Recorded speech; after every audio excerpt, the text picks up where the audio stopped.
지난 주말 서울에선 가슴 철렁하는 일이 일어났습니다. 한 다세대 주택 신축 공사장 바로 곁에 주택이 기울어지면서 무너질 듯한 사고였는데요. 주민들이 한밤중에 긴급 대피하는 소동이 났습니다. 네, 긴급 안전진단 결과 두 개 동은 철거가 시급한 2등급을 받았습니다. 서울시립대 토목공학과 이수건 교수와 함께 이번 사고를 중심으로 이 터파기 공사장 무엇이 문제인지 짚어보겠습니다. 안녕하십니까? 네, 안녕하십니까? 네, 먼저 구체적인 얘기를 나누기 전에 이제 녹번동에서 주민들이 대피할 정도로 이 긴급했던 상황들 저희가 영상으로 준비했는데요. 보시고 얘기 시작하겠습니다. 네, 벽에 잔뜩 금이 간 주택이 아슬아슬하게 기울어져 있습니다. 건물 일부는 무너져 내렸고 창틀은 뜯겨져 나가기 직전. 블록블록이 사이가 벌어지고 들어가는 현관문이 뻑뻑해서 잘 안 열릴 정도로 그 정도로 기울었더라고요. 집이 눈에 띌 정도로 기울기 시작한 건 지난 26일 새벽 4시 무렵. 가장 먼저 나타난 징후는 가스 냄새였습니다. 이게 구슬하는 걸 너무 여기 이상한 냄새가 난다고. 신고에 출동한 119 대원들은 곧장 주민들을 대피시켰습니다. 갑자기 집에 금이 가기 시작했어요. 우지직 그 소리가 계속 들려요. 그럼 욕실 바닥에 완전히 주저앉았어요. 추가 붕괴 위험이 커지면서 균열이 처음 발생한 8개 동뿐만 아니라 인근 5개 동 130여 명에게도 긴급 대피 명령이 내려졌습니다. 네, 이 화면을 보니까 주민들이 한밤중에 얼마나 놀랐을까 정말 그렇게 생각이 좀 듭니다. 교수님께서 현장에 좀 가보셨습니까? 네, 그저께 첫날도 갔었고요. 네. 오늘도 갔었습니다. 네. 상황이 어떻습니까? 건물들이 많이 균열이 가 있고요. 네. 지금은 흙막이 벽체가 이게 무너졌기 때문에 거기다 흙을 되메워가지고 지금 되메우는 작업을 하고 있습니다. 네. 주민들은 지금 어디 다른 데로 지금 대피해 있는 상황이죠? 네, 임시 대피소로 가 있고 아니면 또 인근 자기네 친척집에 가 있다 그러는 것 같습니다. 네, 이게 아무래도 주변에 터파기 공사를 해서 이게 좀 네. 직접적인 원인이 아닌가 이렇게 분석하고 있는데 전문가께서는 어떻게 보십니까?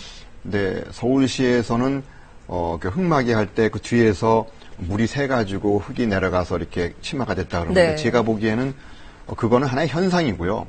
근본적으로 가보니까 무너진 데 정면에서 볼 때 흙막이 있을 때 오른쪽에 보니까 D자로 꺾여 있는데요. 거기가 이제 흙막이를 막기 위해서 버팀볼을 이렇게 쇠를 이렇게 지지놨는데 그 버팀볼을 하는 지지해주는 그 지반이 약해가지고요. 네. 지반이 쏠려 있습니다.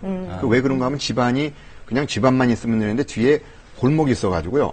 이렇게 빈 공간이 있어요. 네. 그래서 지반이 움직이니까 그 버팀볼가 버팀을 못하고 휘니까 그 흙막이 있는 데가 거기가 이제 흙막이 벽체가 앞으로 쏠려가지고 두 건물이 지금 철거할 수 있는 정도로 그렇게 된 상황입니다. 그러니까 그 집안이 그렇게 이렇게 움직인 이유가 있을 거 아닙니까? 그러니까 근본 원인은 지질하고 네. 그 지역이 취약한 지질입니다. 지질하고 지형을 제대로 판단하지 못하고 거기에 적합하지 않은 공법을 썼기 때문에 이게 문제가 됐다고 봅니다. 네, 교수님께서 98년도에 이 녹번동 인근 지질에 대해서 조사를 직접 하셨다고 하는데 네네. 거기 지질이 어떻던가요? 그 지역은 지질이 여기 지금 화면에 나오는 게 네, 지금 지도 있는데, 한번 보여주시죠. 화면에 보면은 그 한강 이북의 그 빨간 색깔을 보는 게 화강암이고요. 네. 그 갈색으로 주변에 보이는 게 갈색인데 거기 지금 갈색하고 화강암하고 지금 표시된 거 녹번동 요번에 위험한 지역인데 바로 화강암 빨간색은 화강암이고 변성암이 있는 갈색하고 경계에서 발생을 했습니다. 네. 그 경계는 사실 제일 붕괴될 수 있는 제1등급 지반입니다, 사실. 네, 저기 빨갛게 표시된 저 지점을 말씀하시는 거죠, 저 위쪽에. 네. 저도 사실은 이걸 찍어보면서 어떻게 좀 놀랐는데요. 이 집안이 당연하게 위험한 지역인데 네. 이걸 아마 인허가 할 때부터 공사하는 사람도 그렇고 이게 그렇게 위험한 지역이라는 걸 사전에 인지를 못했다고 봅니다. 저런 지질 조사를 안 하고 공사를 설계를 하고 또 그런 것을 알려주고 하지는 않습니까? 네, 관에서? 지질은 조사를 자기네 땅을 팔 때는 자기는 하는데 네. 땅이라는 게 자기 파지만은 주변 게 움직이거든요. 네. 그 주변의 땅은 자기가 조사할 수가 없습니다. 아파트들이 있기 때문에 건물들이 있기 때문에 남의 땅에 조사할 수가 없거든요. 네. 그러니까 그런 지역을 원래 그 서울 전체에 대해서 조사한 지역이 많습니다. 제가 아까 지질도 저걸 만든 건 어떻게 만들었냐면 8,000개 정도 되는 조사한 자료를 가지고 그거를 컴퓨터 시뮬레이션 해가지고 서울 전체를 만들었거든요. 네. 그게 바로 만든 게 이게 98년도 만든 지도인데 네. 지금부터 17년 전입니다. 네. 이 땅속 지도를 왜 만들었냐 하면 서울의 어느 지역의 송파 같은 데는 굴착을 하게 되면 싱크홀이 나오고 네. 뭐 우면산 같은 데는 산사태가 나오고 여기 녹번동 같은 데는 옹벽이 이렇게 무너질 수가 있기 때문에 지질이 다 특성이 다르거든요. 네. 그런 특성을 사전에 우리가 알아가지고 공사할 때 인허가할 때 네. 활용을 하자 네. 그런 측면에서 했는데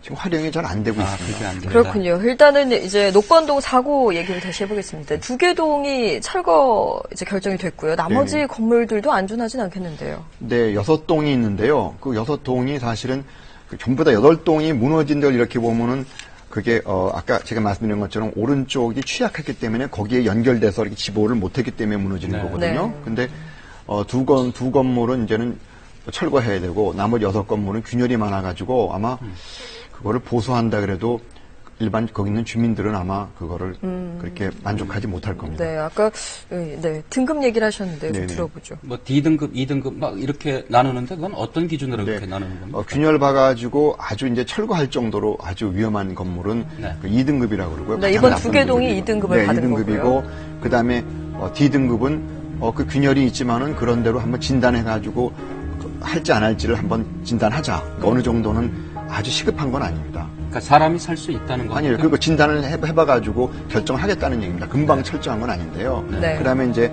A, B, C, D, C 등급 같은 것들은 어느 정도는 이제 우리가 보수해서 쓸 수 있는 정도입니다. 네, 그렇군요.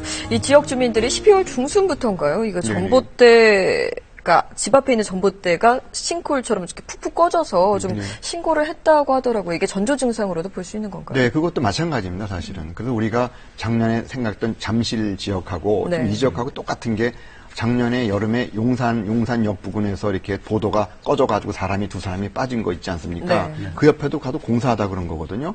여기도 똑같습니다. 꺼지거나 쉬거나 이렇게 되는 게 토목공사가 제대로 안 되면 발생하는 집안의 특성입니다. 네, 그러니까 집안 때문에 어쩔 수 없는 사고다. 그러니까 네네. 지지를 좀 알면 조금 예측하기 쉽다 이런 네네. 말씀이신 거죠? 이제 이번 사고와 관련해 가지고 그 담당 구청이 제대로 좀 관리를 못한 거 아니냐. 그리고 사고 직후에 조치가 좀 미흡했다 이런 얘기도 좀 나오고 있고. 근데 또 그게- 막 집이 기울어서 이렇게 보강 공사를 급하게 해놓긴 했는데 이거 뭐 주민들 입장에서는 지금 뭐 들어가서 살 수도 없고 이걸 어떻게 해야 됩니까? 사실은 사전에 이거를 예방하는 게 제일 중요하거든요. 그렇죠. 근데 지금 우리나라가 건물들이 인허가 나는 그 시스템은 어떻게 되어 있냐면 건축하는 사람은 건축과에서 허가를 합니다. 건물 지으니까. 네. 근데 땅에 파는 거는 토목이거든요. 또 일반인들이 볼 때는 토목과 건축 같다고 보지만 틀리거든요. 네. 땅을 파는 거가 부대공사기 때문에 크게 주의하게 생각하지 않습니다. 그래서 인허가권을 건축이 하기 때문에 사실은 주민들이 전화해가지고 균열 났다고 와서 보라 그러지 않습니까? 봐도 그분들은 모르거든요, 땅에 대해서. 그래서 그게 문제입니다. 그래서 주민들이 네. 볼 때는 왜 인허가 해주고 왜 그거를 책임 안 지느냐 물어보지만 사실은 그 공무원들이 전공 지식 때문에 모릅니다. 네, 사실. 그게 부족하군요. 네. 그럼 교수님이 아까 지지를 계속 말씀을 하시니까 네. 또 집안이 취약한 곳이 어떤 곳이 더 있나요? 좀 궁금하네요. 서울에 이렇게 지지를 이렇게 보면요. 지하수가 또 중요하고요. 네. 흙이 두꺼운 데가 중요하고 그리고 이렇게 지형이 마음속이 많이 깨져 있는 데가 있어요. 네. 그래서 예를 들면은 지금 그 무학재 같은데 이런 데 보면은 그 인왕산 같은 데 있지 않습니까? 예를 들면은 거기는 수직으로 구착을 해도 안 무너집니다. 네.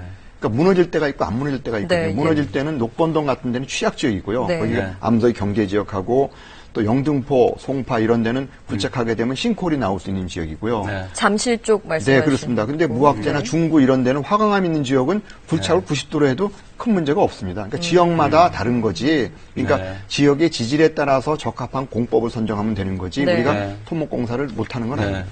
이제 말씀을 쭉 하셨지만은 마지막으로 질문 하나만 더 드리겠습니다.